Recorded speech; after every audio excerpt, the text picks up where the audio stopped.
All right, this is a special edition of Comic Talk Cafe. Jonathan here with Logan.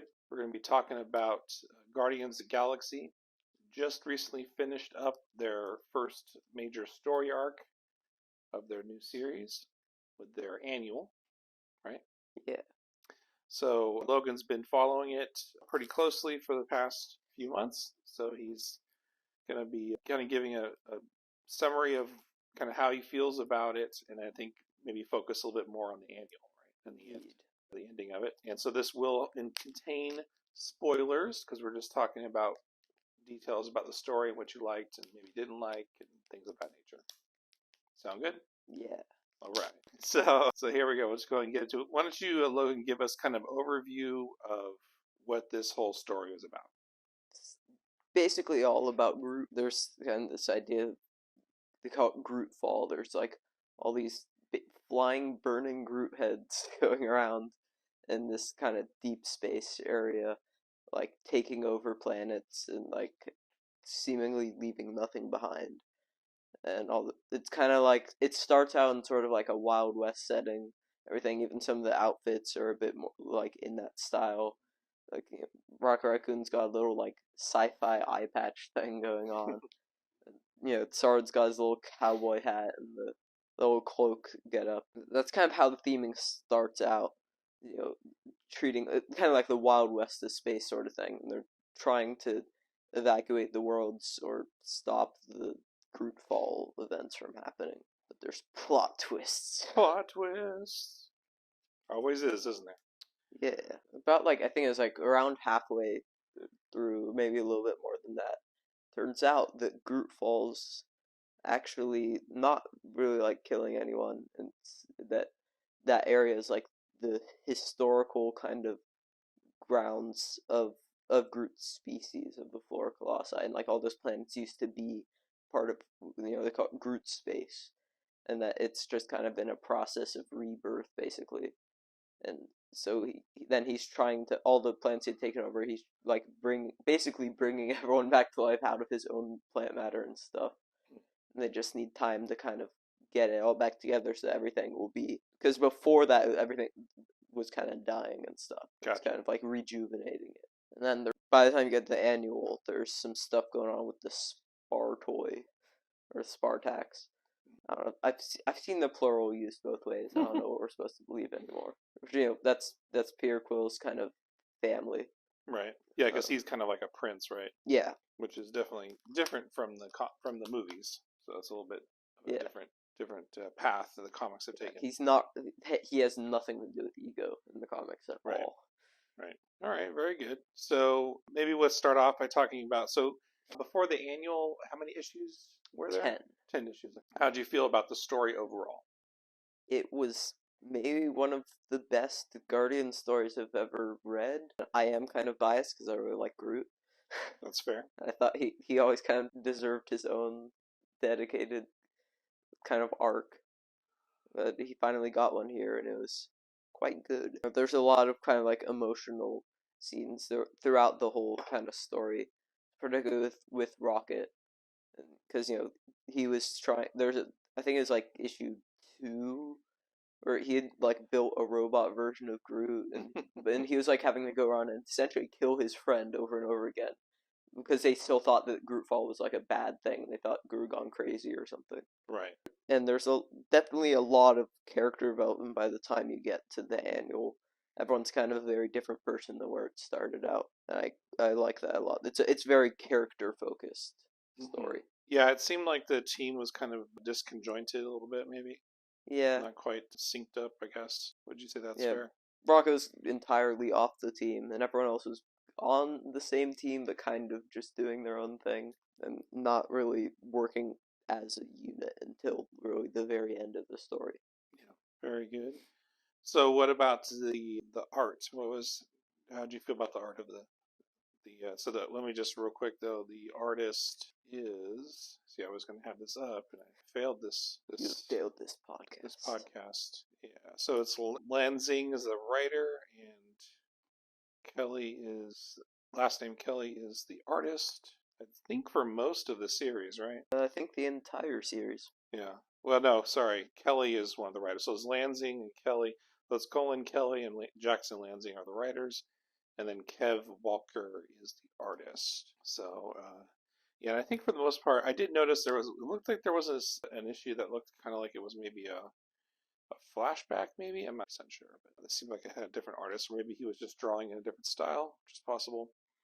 Yeah, there were a couple of flashbacks to like explain like kind of that sort of setup where like you're at one point in the story and then they're like, how'd you get here?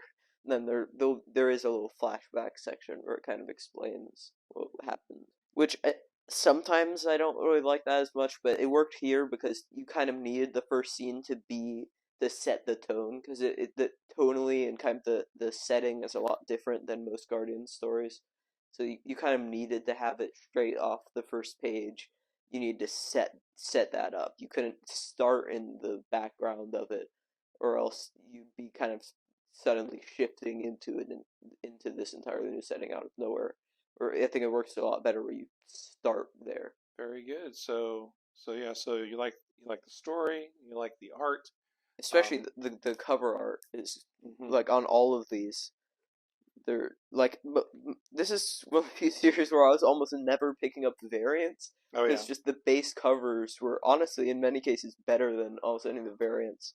There's a lot of detail in the art, a lot of great line work. Like you can flip to almost any page and like if you zoom in on that, you're gonna like especially any panels with Groot and there's covers where like you see like thousands of lines going on here just for all the tiny details, and they're Hmm. not just random either. It's all Hmm. very you can tell a lot of work was put into it, and a lot of passion too. They obviously care a lot about the story that they're doing. Yeah, I felt like I've been looking through some of the issues and yeah, the art. Yeah, I've been. It looks good. I mean, I feel like it has kind of a sort of a animated look to it. It's not like fully realistic, Yeah, kind of graphic in as far as a style goes. Clean lines, expressive characters. I liked the looks of all the Guardians. They're definitely taking some cues from the movies. Feels like with the designs this go around, but depending on the situation, obviously the characters look different. Like you said, there was kind of an old west feel, especially in the first issue. So definitely, Star Lord kind of had that gunslinger look to him, with the hat and everything. So definitely some variety there. Depending on the situation, it looked like there was even a Grootfall version of the Guardians. yeah. There's a little point because right before he's able to get everyone actually entirely back to themselves, he kind of has to make them out of wood basically and Yeah. kind of put their minds into that, like in that kind of that middle phase before they're fully back to their normal selves. And I actually really liked how that looked.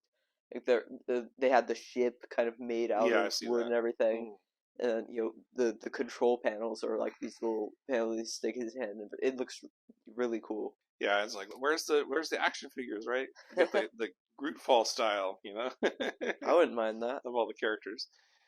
It's like, come on, Marvel, you got a golden opportunity there to get some new pop figures, right? So yeah, definitely like the art. I mean, I thought the artist did a great job with characters, aliens, all different kinds of aliens, It's also different cool looking spaceships and stuff. And I think just he was a good choice for the Guardians because it looks like he does very well drawing kind of a sci-fi aesthetic. So and it kind of had like I said, very graphic.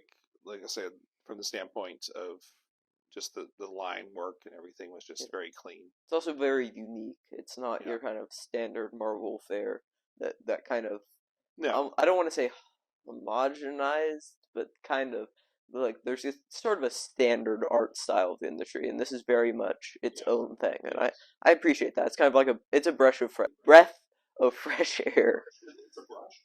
It's a Guys breath use of brush. it's a breath of fresh air. Let's go with that. So yeah, so let's focus on the annual. So how did you feel about the wrap up of the story?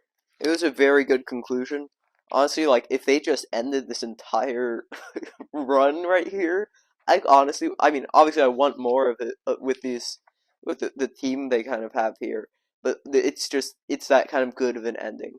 It wraps everything up, and it's very cathartic.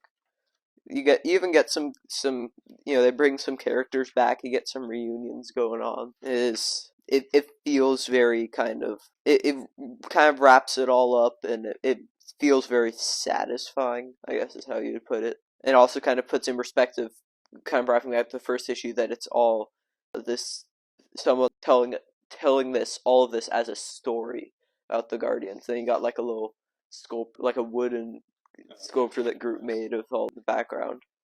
Very nice final panel. So, do you think there's room for another story arc, or do you think they're going to leave it at this? I mean, it's at the point where they definitely could just go anywhere. Like, it doesn't really set any more stories up, but it doesn't exactly act like there can be no more stories. Like, they get kind of the normal group back, but I don't know how much spoiler we're going into about the annual specifically, but there are some.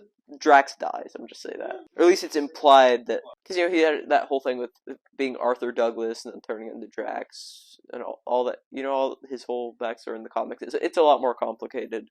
They kind of reconcile all that, and then he immediately dies afterwards. So at least he got a good ending. Like, he sacrificed himself and stuff. Because that was part of the story earlier. I forgot to mention that. That was a part I kind of liked. Was they got the Soul Stone to try to give Drax Arthur Douglas back. Like, give his human side that he had lost. Kind of give that back to him. But he just couldn't get it to mesh back in. So, like, in his final moment, he's finally able to kind of accept that into himself, and then they use this miniature sun to like power up Groot basically, so he's able to put everyone back. And the entire time, the Spartax army is coming in to try to kill Grootfall basically, because they still think it's bad, right. And also they're all kind of annoying anyways. I got very cool. Well, sounds like you would recommend this storyline. I would, very highly. All right, well, that was the Grootfall story arc, reviewed by Logan. That's me. That's you.